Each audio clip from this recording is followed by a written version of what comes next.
って何がいいですかね。マリアさんのケーキ食べたの。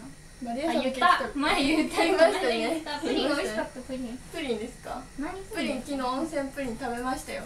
あれ何、とろっとしてんの？固まってない感じ。いや、固まってます、固まってます。めっちゃ美味しかったでしょ。でもそう、とろっとしたの苦手なんです。いや、でも固まってますって美味しいですよ。